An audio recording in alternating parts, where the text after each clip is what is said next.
Okay. Start by introducing myself. So, I have no camera. None of my computers have a camera, but I'm Jace Arshamble. I'm from the Standing Rock Sioux tribe. I attend United Tribes Technical College. I'll be attending there next year again. I just graduated with my pre-engineering degree. Abby. I'm Abby DeCoto. I'm from the Turtle Mountain Band of Chippewa. I attend United Tribes. I just graduated my bachelor's in environmental science and research. Hi, I'm Emily Begain. I am one of the faculty mentors for the UTTC team. I am excited. This is my third summer with this program, and I'm so excited to see it move forward. I serve as research faculty in the Intertribal Research and Resource Center here at United Tribes Technical College. And Jess Logan is unable to speak, but I'll speak on her behalf. I was happy to have her join me this summer as the other faculty mentor for the UTTC team. She brought another perspective to our team. She has a computer information technology background, so she really added an extra support for our team. She's the computer information technology instructor here at United Tribes. Hi, I'm Corinne Felix Wells. I participated in the EDSC last summer, and I returned as an advanced intern for this year. And I graduated at UTTC with my bachelor's in business administration, and I also got an associate's applied science and computer information technology. Okay, so this summer our project has been bird behaviors within the Prairie Pothole region. Here's a quote from Zikala Ska. "The voice of the Great Spirit is heard in the twittering of birds, the rippling of mighty waters, and the sweet breathing of flowers." So we attempted to utilize last year's information to see how animal behaviors were affected, but we narrowed our information down to birds and how they were affected. The following information is what we gathered, studied, and our findings. First, I'll tell you a little bit about the Prairie Pothole region, the PPR. It's freshwater marshes and shallow wetlands throughout the upper Midwest region, like North Dakota, South Dakota, Minnesota, Iowa, and Montana. The Prairie Pothole region was formerly occupied by glaciers, making potholes that fill with rain and snowmelt. It is the most important and unfortunately most threatened waterfowl habitat in North America and is Ducks Unlimited conservation priority area. And the piping plover is one of these federally threatened species of shorebird that inhabit this area. They're only located in 2 different regions in the US, the Northeast Oceans and Shores, and the Northern Great Plains, lake shores, rivers, and wetlands. They nest in sandy shorelines, lakes, rivers, and wetlands. Like you can see in that picture, there's their little nests in shallow sandy areas. And they're foragers of freshwater and marine invertebrates. And the reasons why they're on the threatened endangered species list is because of wetland drainage, which is where they drain smaller wetlands into one larger wetland, and that creates higher competition with other animals and bigger birds, and it can cause disease because of so much close gatherings of other animals, and also climate change. They're spending more time foraging or traveling foraging than they are actually breeding. And the reason why I chose this specific bird is, well, because they're so adorable, the babies and the adults, they're so small and cute. And because they are a local shorebird here on the Missouri River in Bismarck, and they are actually being studied by researchers, I personally have helped with this research on the river here.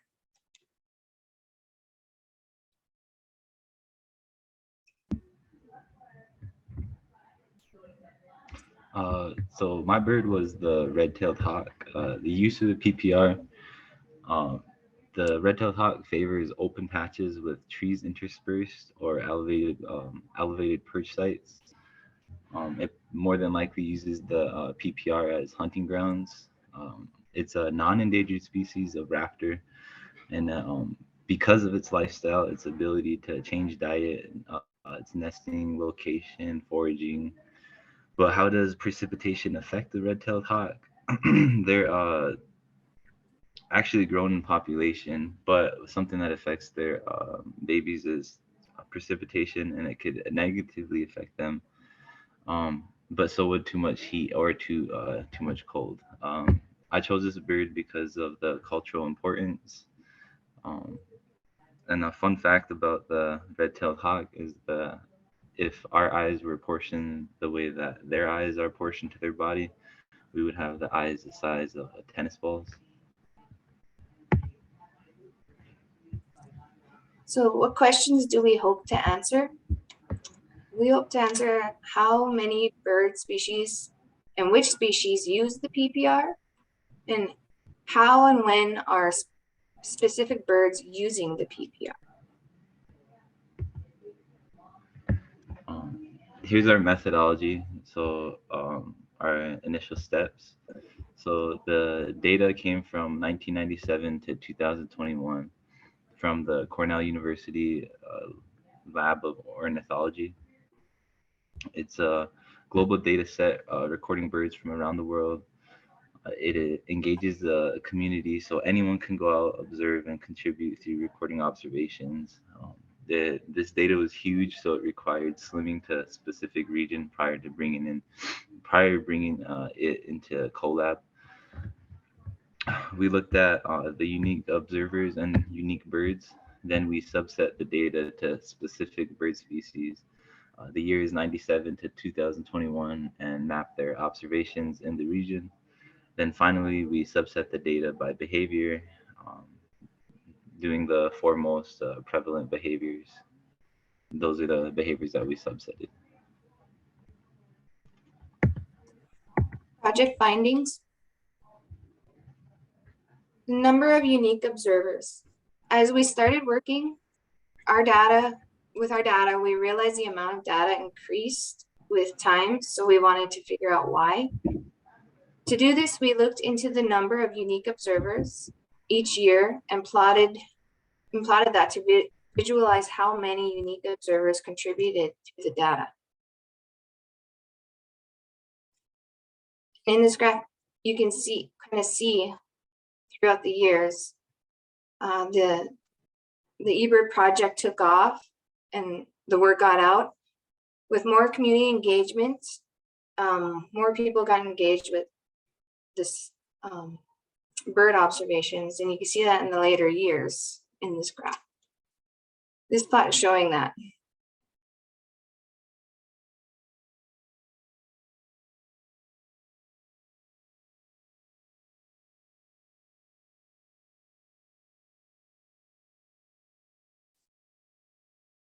Hey, Jace.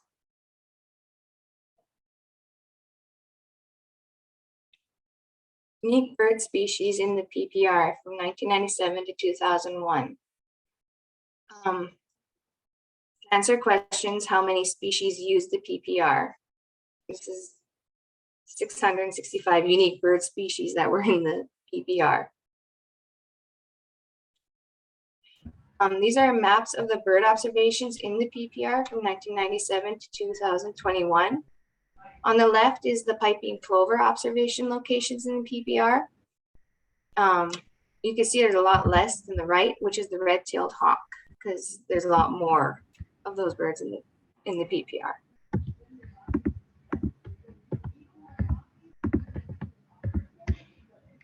Behavior data over time. So we substated the data by observation year, behavior code, and observation count, and then did grouping. To make the plot more readable, we used a stacked bar chart, and above here's the code for the plot. Behavior data over time. Here's a plot showing piping plover behavior data over time. You can see that fledged young in the green is the most prevalent behavior, and following the nest with eggs in the dark blue, nest with young in the orange, and occupied nest in light blue.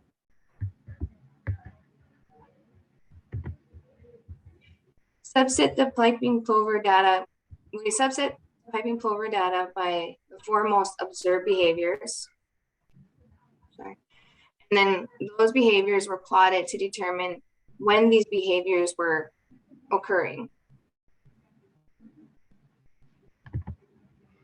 In this chart, you can see that the recently fledged young behavior showing a pattern between April and May months, except in 2016 and 17. We also see that the nest with eggs and occupied nests and with young are observed prior. It shows a pattern in this graph. Behavior data over time for the red-tailed hawk. The foremost prevalent behaviors were nest with young, which is orange, flyover, which is brown, occupied nest, which is light blue, and pair in habitat, which is like the dark green or the greenish. Okay, yeah. Next one. Red-tailed hawk behavior in the PPR. So here's the code for the four prevalent behaviors, and then it color codes them below. And you can see there's a lot of flyovers, which I can explain, or would be reason behind the red-tailed hawk using the PPR as hunting grounds, and then they perch in the interspersed tree areas, but they most likely use the PPR as hunting grounds. So a summary of our findings is increasing number of unique observers contributing to this data. Over 650 unique bird species use the PPR, and the piping plover, recently fledged young, most observed behavior in April and May. The red-tailed hawk, many observed behaviors with flyovers and occupied nests that are most prevalent. This makes sense because it would explain their use of using the PPR as hunting grounds. Community engagement and data collection is important. This can help guide more in-depth research to better understand specific birds and their preferred habitats and environmental changes that may threaten these species. Our next steps, if time was limitless, these are the things we would have continued to work toward. And calculate frequency of observations and plot for specific birds in the PPR.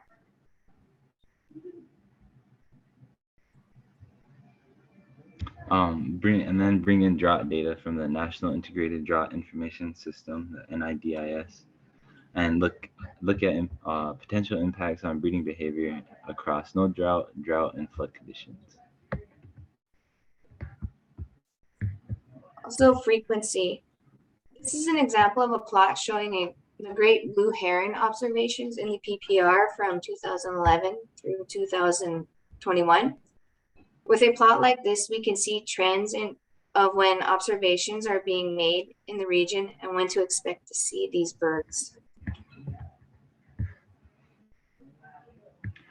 Next steps, drought status. So above, these are two different plots. Drought status for PPR states in 2011, 2021, and drought status in North Dakota for 2011, 2021.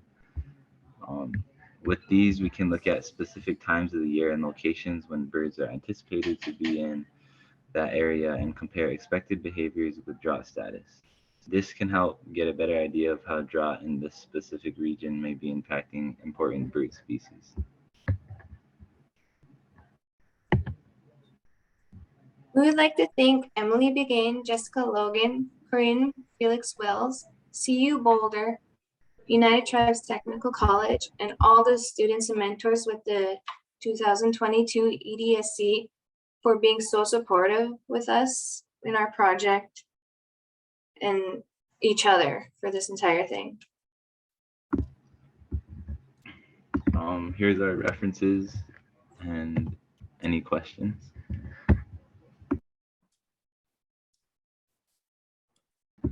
Thank you. Thank you.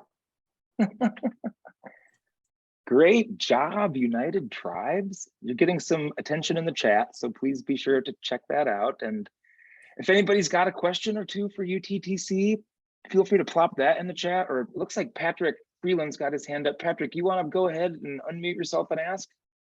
Welcome, Patrick. Sure. Yeah, so Nate, when you started off, you had really kind of described some of your survey research about, participants seeing themselves as scientists. So I've got a question for the students.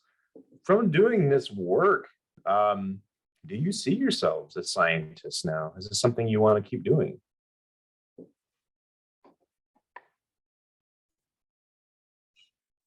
Yes, I love working with wildlife, so this is right up my alley. Yeah, I enjoy science, all sides of it. A lot of people say that, science happens every day, like every day in your life, and you don't even know it. So it's fun to do this project. And I'm sorry, ahead, I Emma. want to add on to that we started this project and let our students drive what we were doing, and the work that we started. Like they said at the very beginning, we wanted to kind of build off of the data that we used last summer, but things just didn't really work out. And we really kind of followed through with our students being interested in wildlife. And this was kind of the route that they wanted to take and to look into. So I'm really proud that they continued on and through this. And there were definitely some ups and downs throughout the summer, but they did an awesome job. And it was a new area for me to allow students to kind of drive the project as much as they did this year. But it was really great. So. Thank you, Emily, and great question, Patrick. And Sylvia, you've got your hand up. You want to go quick? I do want to go quick. I think it's a great kickoff. It's absolutely fabulous. I have to say, the first time you let somebody else drive the bus, it's kind of like heart stopping, but it grows on you. It grows on you. I was wondering when I did a quick look at your presentation and the first slide that had the occurrence data, it looked like it stopped dead at the Canadian border. I'm assuming that was just a lack of data, right? Right, everybody. And for whatever reasons, the bird data, the eBird data was just focused on the US. I think it's so stark though. When you think about exploring this and expanding this, you might want to make sure you say, oh, we're focusing on the US or something like that, just because it makes it clearer. I love the reason for choosing the piping plover, by the way. I thought the fact that you love the subject may not, always mesh with how some people teach science, but it's sure as heck the way I believe in science being done. So I want to thank you for the self-revealing honesty of that one. I guess the other thing was, can you share the picture of the red-tailed hawk standing up with what looked like a gun on his hip? I would love to have a copy of that one. Yeah, right. Go next slide. Yes, the middle slide. Yes, yeah. Yes, I really need that slide. I had to do a double take when I saw that one. I was like, is that bird wearing a hat? Oh, that's the least of what the bird is wearing. Anyway, thank you all. Great start. Fantastic.